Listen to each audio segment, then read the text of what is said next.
Fala pessoal, tudo bem com vocês? Espionagem no Timão? É sério isso? A gente precisa falar sobre. Tem o fim da novela Félix Torres, tem o Palácios apresentado, tem o Caio Alexandre com a situação e o primeiro time de Mano Menezes versão 2024. Tudo isso nesse vídeo. Chega mais, eu sou o Chico Garcia, inscreva-se no canal e vamos juntos!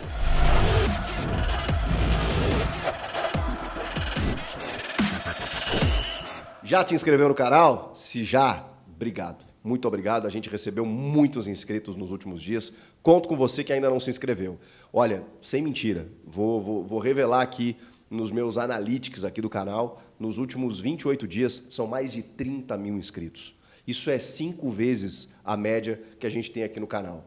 A gente cresceu rápido, muito cedo, desde 2019, depois dá aquela estagnada, aquele platô natural, né? E agora a gente está crescendo de uma forma absurda. Então, muito obrigado. Você que não se inscreveu ainda, por favor. Eu quero chegar em 1 milhão e eu conto com você. Bora? Gente, que negócio é esse que aconteceu no Corinthians hoje? Eu até abri a matéria aqui, porque eu preciso dividir isso com vocês. Revelar primeiro, né, para quem não está sabendo, para quem, né, inclusive aciona o canal aqui para se atualizar e se informar, e eu agradeço por isso. Mas como eu estou sempre atrás de tudo que foi notícia no Corinthians, eu fiquei um pouco chocado com o que aconteceu. A gestão do Augusto Melo, para vocês entenderem, fez uma vistoria. Fez uma vistoria nas salas e dependências do Parque São Jorge.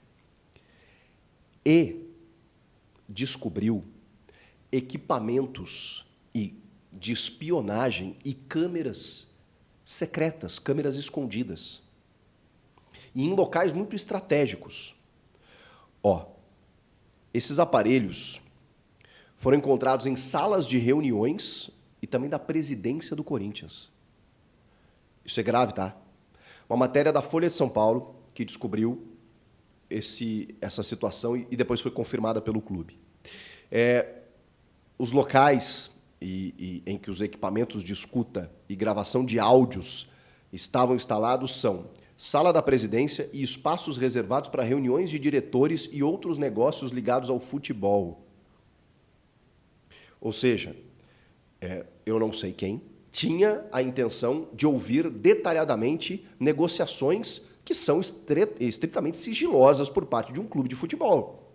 Negociações, salários, valores, investimentos. Porque se você instala esses equipamentos na sala da presidência e também em salas de reuniões, você fica por dentro de tudo. Equipamentos de áudios e câmeras escondidas, que loucura, gente. Tem mais. Esses aparelhos estavam camuflados atrás de um quadro na parede da sala da presidência, um negócio de filme, cara, de filme de espionagem. Além de um interruptor de tomada, atrás de um interruptor de tomada, né, a câmera, e atrás de um dos quadros, e na mesa da secretária do Augusto Melo. O Corinthians emitiu uma nota, lamentou o episódio e, para vocês verem como a transição não foi nada tranquila, e diz: não se surpreende com o fato relatado. O presidente do Duílio Monteiro Alves, o GE, conseguiu falar com ele, tá?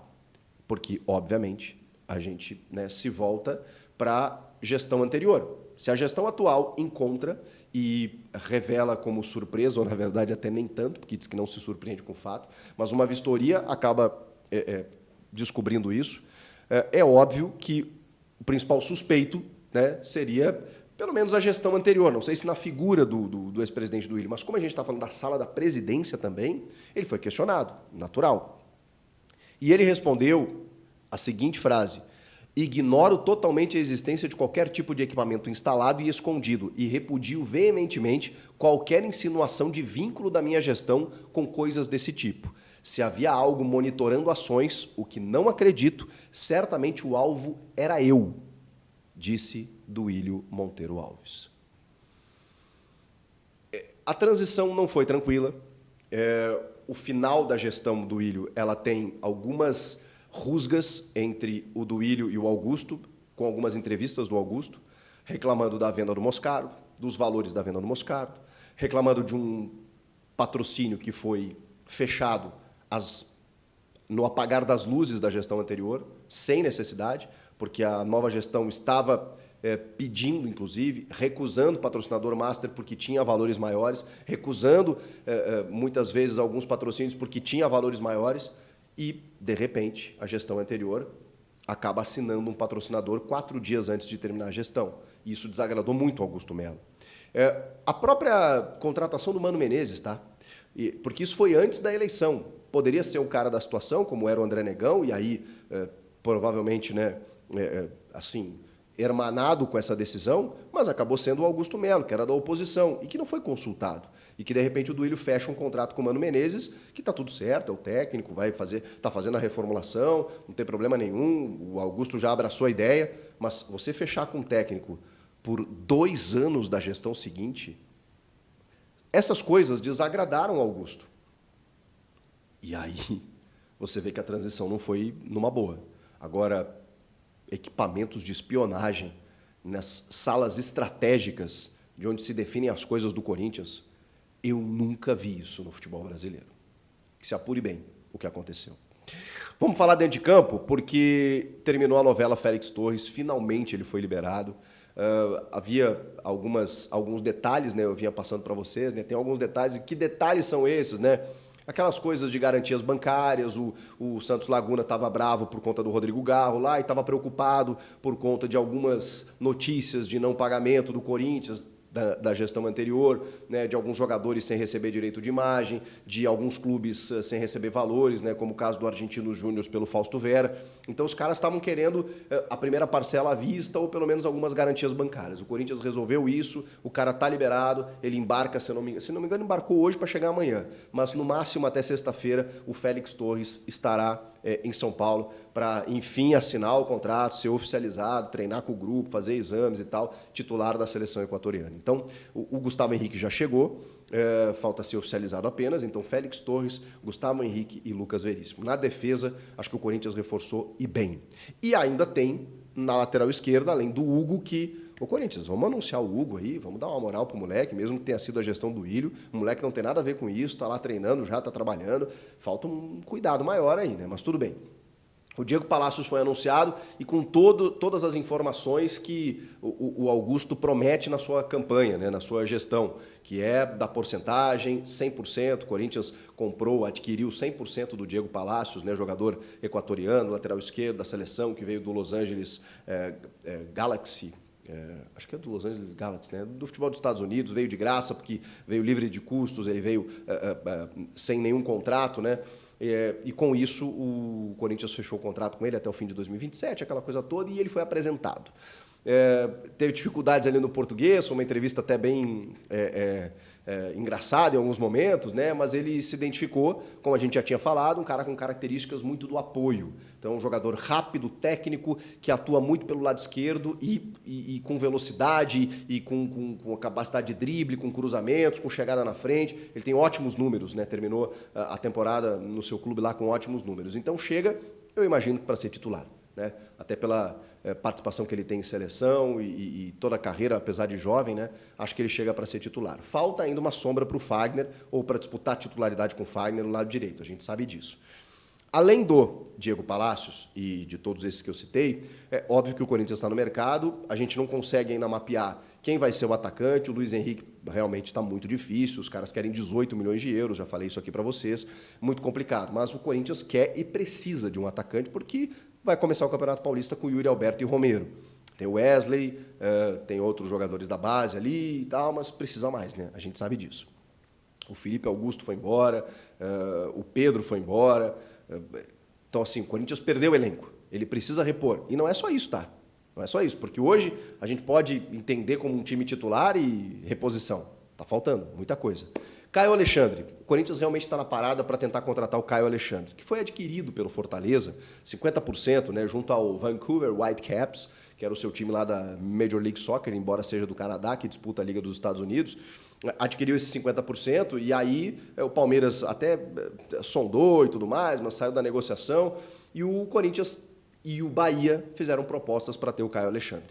A proposta do Corinthians, ao que se sabe, é maior do que a do Bahia, e resta saber onde ele vai decidir jogar, né? O Caio Alexandre.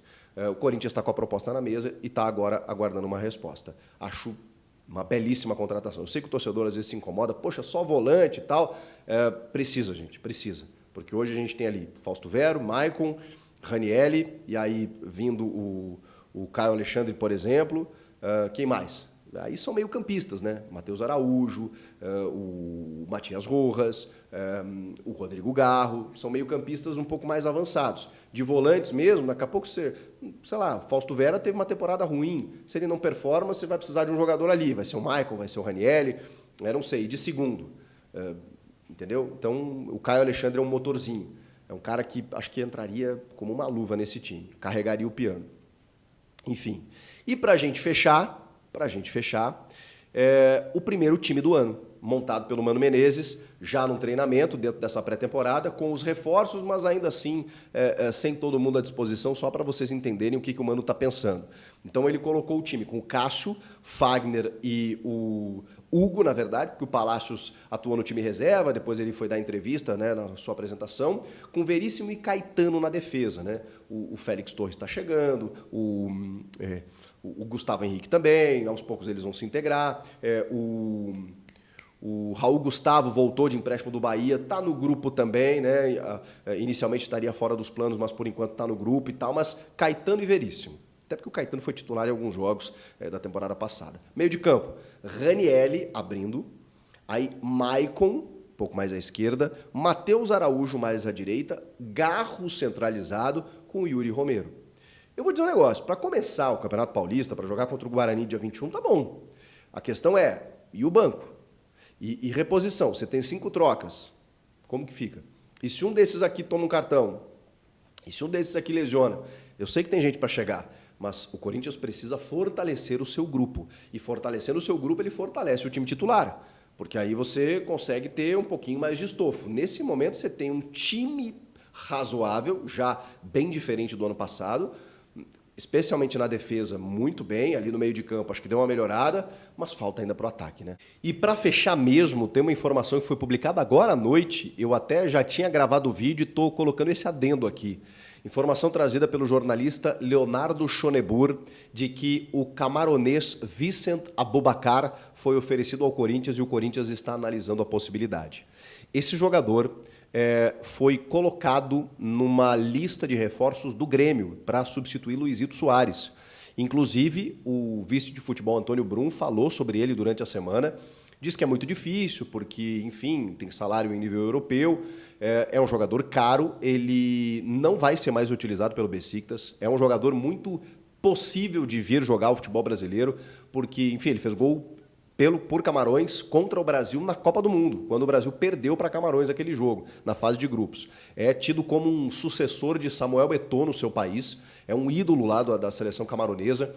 Está no futebol turco já há algumas temporadas, mas ele teve um problema com a diretoria do Besiktas, ele foi fazer um tratamento capilar, meio que não revelou, né, por que ele precisava dessa folga, a galera achou que ele estava de folga por outros motivos, aí ele voltou para o treino, perdeu alguns jogos, não estava cabeceando a bola, e descobriram que ele escondeu que foi fazer um tratamento capilar, a diretoria perdeu a paciência, houve uma troca no comando técnico do Besiktas e mesmo assim ele está fora dos planos porque o problema dele é com a direção. Então os caras estão topando negociar o Aboubakar. A questão é que ele tem mercado na Europa. Então é muito difícil trazer esse jogador. Agora, se ele está sendo oferecido, é porque existe a possibilidade dele jogar no Brasil, até porque o Corinthians está no mercado, está com dinheiro, recebeu um grande patrocinador, então os caras também ficam de olho nisso.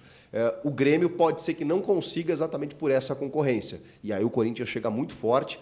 E olha, vou falar um negócio para vocês, ele é um baita jogador. Queria para ontem no Grêmio para substituir o Soares, mesmo sabendo que não são da mesma prateleira. Mas é um grande jogador, 31 anos, muita força física, um artilheiro nato por onde passou. Esse cara chega, farda, joga e empilha gols no futebol brasileiro. Vicent Aboubakar. Será? O que vocês acharam de tudo isso? E essa espionagem no Corinthians? Já se inscreveu no canal? Se inscreve aí, dá essa moral. Obrigado pela força de quem já se inscreveu. Eu volto na próxima ou a qualquer momento com mais informações. Valeu, gente! Tchau!